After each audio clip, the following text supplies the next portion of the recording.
Welcome to Buckeyes Tomorrow Morning for Friday, May 26th. I'm your host, Tom Orr. The Indiana game is in 99 days. The game against Michigan in 183 days.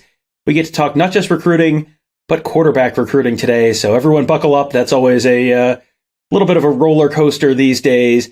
Ohio State just made an offer to its second in-state quarterback for the class of 2025. That is Tavien St. Clair out of Bellefontaine. He's someone who has been at Ohio State and camped. We've seen him camp. We've seen him throw at Ohio State. Marc Givler has seen him throw much more recently than that. And so he's sort of been around the program, and there's sort of been a question, is Ryan Montgomery going to be the only in-state guy that gets offered in 2025? And the answer is no. Tavien St. Clair now has joined that group. So what has changed with Tavien St. Clair over the last year? Marc Givler joins me. Marc, I guess the last time I saw Tavien St. Clair throw and not just walk down the ramp at Ohio Stadium was, I think, during the 7-on-7 camp last summer at Ohio State. And you have sort of heard, and people have sort of had feedback that he has really taken a step up in his game over the last 12 months or so. You just saw him at least once and maybe twice this month. So what has changed in his game over the last 12 months or so that now he's got an offer? Yeah, well, first of all, Ryan Day got to watch him in person again, which was a nice bonus with Tavien being at the same camps that RJ Day was at. So Ryan was able to get a kind of a free evaluation that some other coaches maybe haven't been able to get yet. But there's a couple big things. You know, first and foremost, he has developed from a physical standpoint. He is much bigger and stronger. He is much more physically imposing than he was a year ago. I think when you see him again, I think he's coming back for the 7-on-7 this summer. If you see him again this summer, you're going to be really surprised by how physically mature he's gotten. So that's been a big thing. He's always had tremendous arm talent, and now we're seeing better decision making and more consistent accuracy. At least that's what I'm seeing. And he's coming off a sophomore season where he only threw 4 interceptions. So we saw the decision making improve. I think we saw him throw 2 or 3 interceptions in one day at that 7-on-7. He had some great throws, but then he also, would kind of take some risks. And so he really cut down on the mistakes, in the fall. And again, just the physical development and then the consistent accuracy that I've seen out of him the last couple times I've seen him. And I know Ryan Day was able to watch that too. He's really one of the most improved guys in Ohio, I think, in the 25 class from where he was, last spring to where he is now. And his ranking right now has maybe not quite caught up with that improvement. He's currently ranked as the number 26 quarterback in the class of 2025, 3-star, number 332 overall. Those are very respectable numbers and put him in the, top 1% or so of national prospects or college or high school football players around the country. But that's not, he's still ranked substantially below Ryan Montgomery. Montgomery, the number 12 quarterback, Tavien St. Clair, again, the number 26. So, that may be one where the rankings haven't necessarily quite caught up to the improvement. But, you have gotten to see both of those guys throw a couple times. You've gotten to see them throw recently. You've gotten to see them throw just sort of over the last year or so. How would you compare their games? Are they sort of similar in terms of what they bring to the field? Or are there some differences there between Tavien St. Clair and Ryan Montgomery? Yeah, I think they're pretty different guys, actually. St. Clair's a little more athletic. They both have really nice arms. I think Ryan has kind of been the guy early in their high school careers who's been a little bit more consistent with his performances, with his mechanics, with his decision-making, with his accuracy. Tavien's closing that gap right now. He's becoming a much more consistent thrower. Ryan does not necessarily play in the greatest of high school offenses to showcase the quarterback position. Tavien's got a little bit more of a quarterback-friendly offense. So those are going to be some things that people have to weigh as they evaluate these two guys and what their long-term potential is. But while I think they're different players, I think ultimately they're on the same tier as prospects. Again, different styles and ways they go about doing things, but I would consider them both 4-star prospects that should be in the top 250 nationally. And when my 25 Ohio rankings, my first list drops, they're going to be very, very close. All right. And I guess the next question there is, in recent years, Ohio State has been a little bit slow to offer those in-state quarterback prospects. Drew Aller was, I think, committed to Penn State before he had an Ohio State offer, or very close to it. Ethan Grunkemeyer for 2024, he's currently committed to Penn State. What are we to make of the fact that Ohio State has now thrown out multiple offers to 2025 in-state quarterbacks? Is that the quality of in-state, they feel the quality of in-state quarterbacks is better? Is that a change in recruiting strategy that you're trying to get in a little earlier on some of those in-state guys who, maybe you're taking 2 quarterbacks in this class or something like that? What do you make of that? Yeah, I think there were some different circumstances involved with some of these other guys. I wouldn't have Grunkemeyer ahead of like an Aaron Noland at this point. I've seen both of them play pretty significantly. I've seen Grunkemeyer in a playoff game, and good prospect, but I can't blame Ohio State for kind of how they handled that one. Drew Aller was a guy I was really high on coming out of high school.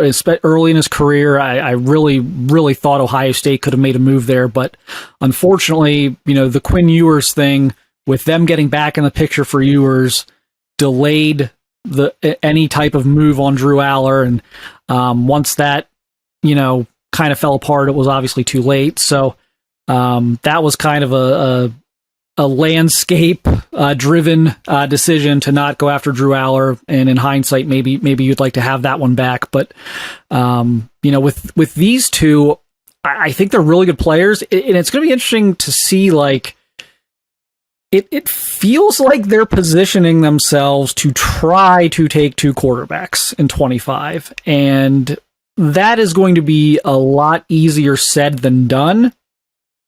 But I don't think they're necessarily pushing too hard right now for commitments, and I don't think they're going to have to an extent.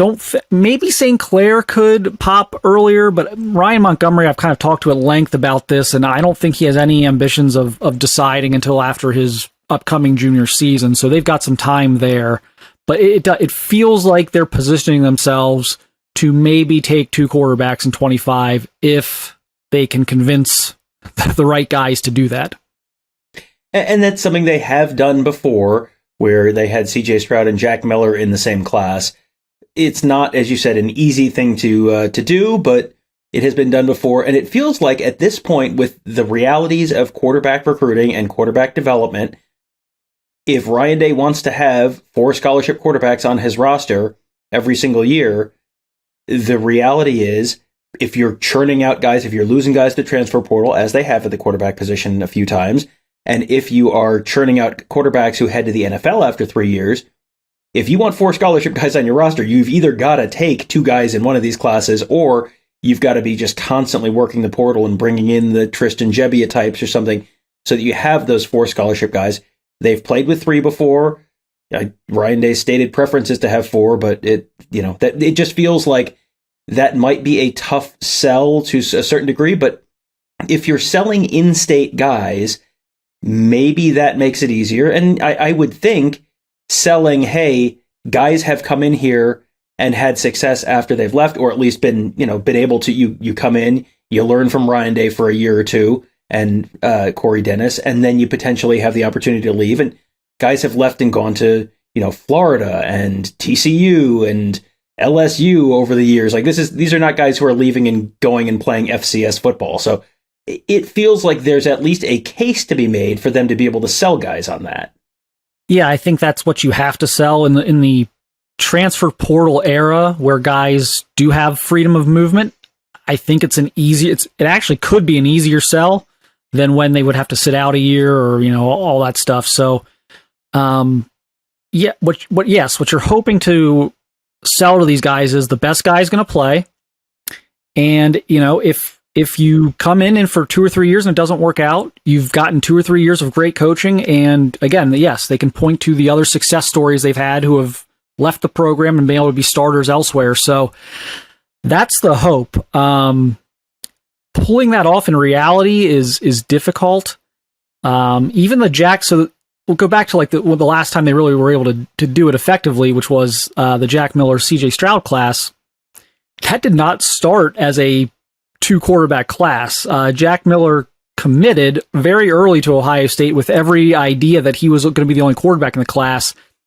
And then because of attrition, Ohio State kind of had to change it on the fly very late and kind of smooth that over with Jack, who was professional about it. But it was one of those things that kind of changed midway through the process when they already had Jack Miller committed. Would they have gotten Jack Miller if Jack Miller had waited and been uncommitted at that point, and then they came to him and said, "Hey, by the way, we're taking 2"? Would they have still been able to land Jack Miller? I would say probably not. So that's going to be the challenge here. Is St. Clair and Montgomery are going to have a lot of options. They're going to be pretty highly ranked guys, both when this is all said and done. Plus, you've got Bryce Underwood in there, which I'm sure we're going to get to here in a second. But to convince 2 of those 3 in advance that, hey, you're not going to be the only guy in this class, I think that's going to be challenging. I think the way it almost has to come together is either the Jack Miller Stroud situation where numbers change and you kind of go to them and it's obvious that, like, yes, they're going to need to take another quarterback, and even the other quarterback has to kind of acknowledge the numbers situation, or you're taking like a 5-star kid in like a local project. But these guys aren't, St. Clair and Montgomery are not local projects. They're not local 2 or 3 stars that don't have big offers. I mean, they're going to be threatening to anyone else that they try to land. And all right, you mentioned Bryce Underwood there. So let's talk a little bit about Bryce Underwood. If that name is only sort of vaguely familiar to you, number 1 quarterback in the class of 2025 out of Belleville, Michigan, which is sort of a northwestern suburb of Detroit. He is, sort of a unique prospect. This is where, this is the deep end of the pond where Ohio State has tended to do its fishing at the quarterback position over the years. And they've gotten 5-star quarterbacks out of California and Texas and a bunch of other places over the years. So where does Bryce Underwood fit into this? Where does Ohio State fit into Bryce Underwood's recruitment right now? Is this one where it's going to be a challenge to pull a Michigan kid out of Michigan? Or is this one where Ohio State and Ryan Day can sort of point to the track record and say, did you see all the other guys standing up there during the first day of the NFL draft? Would you like to be that guy? Because we could make that happen. They're in the mix right now. I think it's too early to call them a leader or anything like that. I think there's a lot of different irons in the fire for Bryce Underwood right now, but they're definitely in the mix. They've got him on campus a couple of times. They're recruiting him very hard. For me, I haven't seen the entire 2025 class yet. By the end of the summer, I probably will have seen a good chunk of it, but I haven't seen all of the guys yet. But for me, Bryce Underwood and David Sanders, the offensive tackle out of Providence Day in Charlotte, are the 2 best prospects nationally in the 2025 class that I have personally seen to this point. So he's a freak of nature. I mean, he's big, strong, athletic. The ball just it looks different when he throws it. I mean, he's got a special arm. They're not going to turn him away at any point. So the question becomes, can they get him? Because I think he's the big domino that has to fall here. I think it becomes a much easier situation for Ohio State if Bryce Underwood goes to Michigan or USC or one of the other schools he's considering. I think LSU's in there too. One of the other schools he's considering. Well, then I think you just try and convince the 2 Ohio guys to come in and be part of a 2-man class. With Bryce, he's got to kind of take priority. So if you get him, what do you do at that point? Can you convince another Ohio kid and Bryce to be okay with that? Or do you just tell Bryce, like, look, dude, hey, you commit early and we'll shut it down? I mean, so that's going to be kind of he is by far the biggest domino here because so many other decisions, not just for Ohio State, but for Michigan and, some of these other programs. USC's a big time quarterback school right now with Lincoln Riley. I mean, so many decisions will come based upon what Bryce Underwood does or where he's leaning and who he eliminates and everything else. So it's going to be fascinating, but you can't turn him down. And finally, Tony Gerdeman and I talked about this on the Thursday episode of Buckeye Weekly, and he asked me, so what happens if both of the in-state guys decide tomorrow that they want in? Now, it doesn't sound like that's likely to happen if these guys are kind of looking at maybe a little bit of a longer process and making some visits and all that kind of stuff. But, if it's tomorrow or if it's 3 months from now and Bryce Underwood is still sort of out there and Tavien St. Clair and Ryan Montgomery come to you and say, okay, we both want into this class, what does Ohio State do at that point? And if the answer is shrug emoji, I think that's probably a perfectly acceptable answer at this point. I don't know that they know what they would do in that scenario. As I've said, Ryan Montgomery's been pretty adamant that he's going to take visits this fall and he's not looking to make a decision until at least after the season. He wants to go a little bit later in the process because he doesn't want to commit early, and then there's coaching shakeup at any school, whether that's the head coach, the offensive coordinator, or the quarterback's coach. There's so many, like if you're an offensive lineman, it just kind of matters who the offensive line coach is to an extent. I mean, or if you're a defensive lineman, if you're a quarterback, you have to be in perfect, perfect chemistry with your quarterback's coach, your offensive coordinator, if he's not the quarterback's coach, which at Ohio State he's not, and your head coach. So there's 3 different coaching changes that could happen that could drastically affect your development. So he wants to wait and make sure he can have enough time where if he's not committing 2 years early, and then there's possible coaching shakeup. So I think they're safe on at least on Montgomery.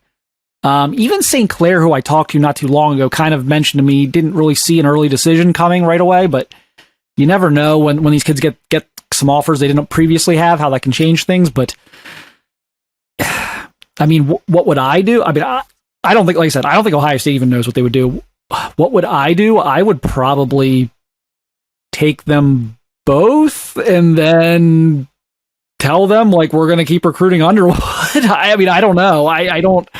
And if one of them leaves over it, one of them leaves. I mean, I don't know. I don't know how you, unless you feel you are out of it for Bryce Underwood. If you feel you're one of the top 2 or 3 schools for Bryce Underwood, and I think Ohio State is one of the top 3 schools for Bryce Underwood, I don't know how you stop that pursuit. I don't think you can. Well, that is going to be something we are going to be following all summer and into the fall and maybe into next year and possibly beyond at BuckeyeHuddle.com. It should be a lot of interesting twists and turns in this whole thing. Quarterback recruiting, always a little bit of an adventure and a little bit of a different adventure this time. Which page will Ohio State choose to turn to in their Choose Your Own Adventure story here? Well, we'll all find out together at BuckeyeHuddle.com. Mark and Alex obviously will be killing it on the recruiting beat, covering all of this stuff as usual. Fantastic team of insiders, giving you insight and analysis from the program like you really can't find anywhere else. Tony and Kevin and I cover the team. Alex and Mark covering the recruiting beat. Ross and Devin and Justin and Mikey covering the X's and O's, all at BuckeyeHuddle.com. This is a very busy time of year for site renewals as everyone sort of, I think of it as like the fiscal year ending, and then you're kind of turning the page to next year. So if you signed up for a website around this time, well, your membership might be coming up. And if you are thinking, maybe I want to find it, maybe look for something else, maybe add another site to your rotation, well, BuckeyeHuddle.com, just the place to do that. Fantastic team of insiders, lots of insight, lots of analysis, really fun community on our message board, all at BuckeyeHuddle.com. That will do it for today. Thank you guys all for joining us. Have a great day. We'll talk to you next week.